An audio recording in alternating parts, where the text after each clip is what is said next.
Today, we are going to learn how to design and simulate a commercial SolarEdge system in PVsyst. We will go through each of the 4 steps. We will then discuss module aging and mismatch growth, and bifacial module simulation. First, we will create a new project. Click on Project Design, then Grid Connected.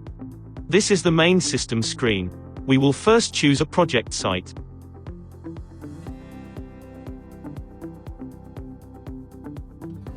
Now we will save the project.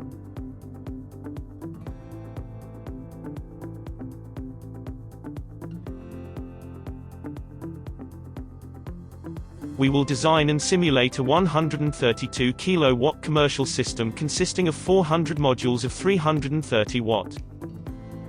We will first set the orientation and tilt, then move to the electrical design.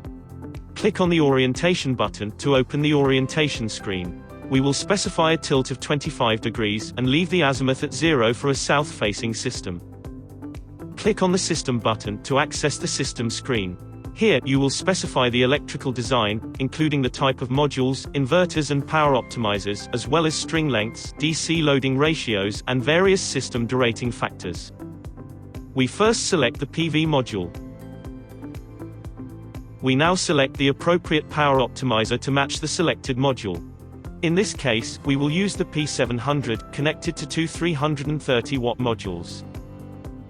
It is recommended to refer to the SolarEdge Designer program to verify compatibility between the module and the power optimizer you choose. This commercial project has 132 kilowatts of DC power. We will use 4 SE27 6K inverters, resulting in a 120% DC to AC sizing ratio. Each inverter will connect to 3 strings of varying lengths, resulting in a total of 12 strings. We will divide the 400 modules into 2 string lengths by creating 2 subarrays. We will have 4 strings of 32 modules and 8 strings of 34 modules. First, we define a subarray with 4 strings of 32 modules and 16 P700 optimizers. Then to add an array, we change the number of subarrays to 2, and define 8 strings of 34 modules and 17 P700 optimizers. To connect these 2 subarrays to the inverters, we click on Strings Configuration. We set the max number of strings to 3, which is the number of strings we wish to connect to each inverter. We click on Reinitializers Inverter List and then on Adjust Subarrays. The system is now correctly configured, distributing the 12 strings between the 4 inverters. Click on OK to return to the system screen. Again, click on OK to exit the system screen, and then click on Save to Name and save the variant. Click on Detailed Losses to review and adjust different system derating factors. Of particular importance to the SolarEdge system is the Lid Mismatch tab. With the SolarEdge system there are no energy losses due to module and string voltage mismatch. Therefore, the value should be set to 0%. In contrast, for traditional systems, the module mismatch should be set to 2% and the string voltage mismatch to 0.1%. Click on OK. Click on Near Shading to create and edit the 3D shading scene. Click on Construction Perspective to open the 3D scene. To save time, we have loaded a previously created shading scene.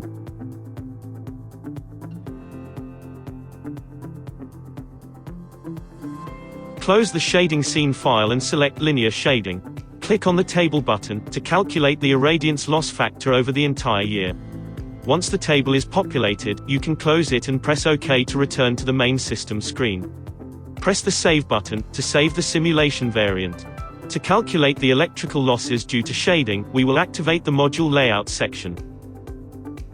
Select the All Subfields tab, and make sure the module orientation matches the racking method in the 3D scene, in this case landscape, and click on Set All Modules.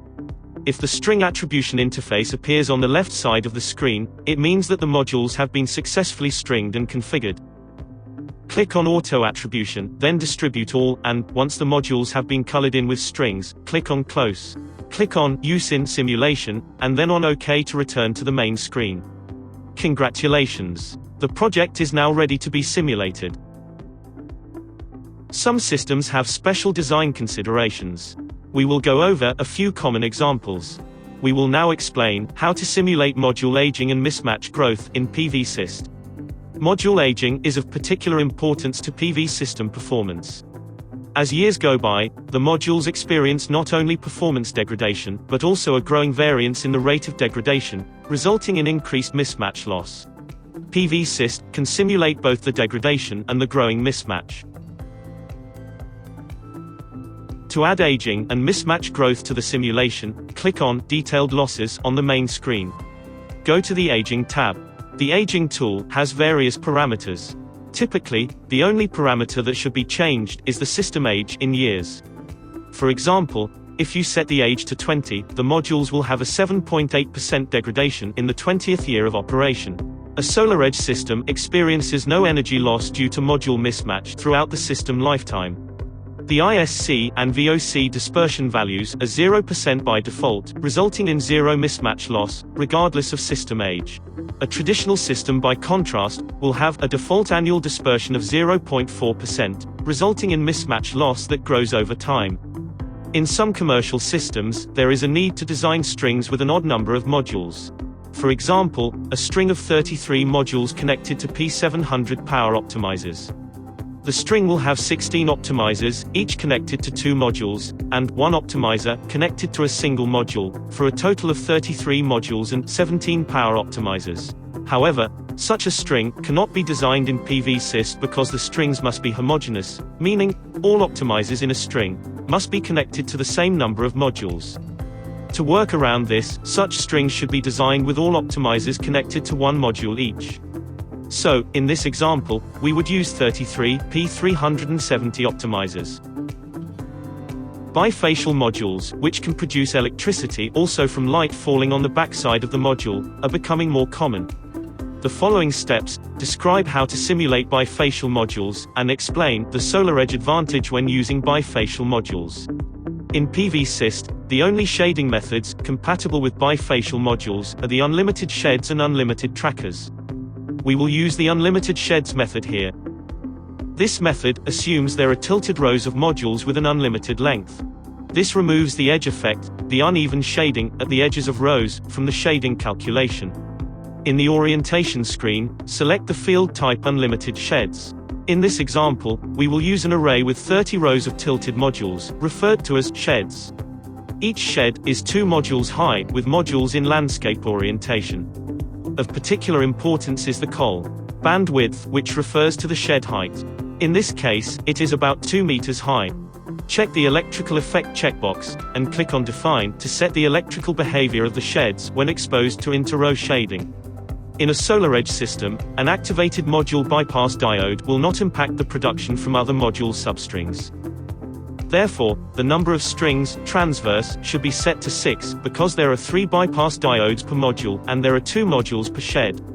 In a traditional system, on the other hand, the number of strings transverse should be set to 2, corresponding to the number of stacked modules in the table. Click on OK, and again, click on OK to return to the main project screen. To simulate the bifacial system, you must specify a bifacial module. After selecting such a module in the system screen, click on the bifacial system button that appears. In the General Simulation Parameters tab, do not change any default values other than the mismatch loss. This value should be set to 0 for a SolarEdge system, and remain at 10% for a traditional system. Select the option Use Unlimited Sheds 2D model. The parameters in this tab reflect the parameters set in the Orientation tab, therefore, no changes should be made here. Click on OK to exit. The bifacial system is now properly configured and ready for simulation.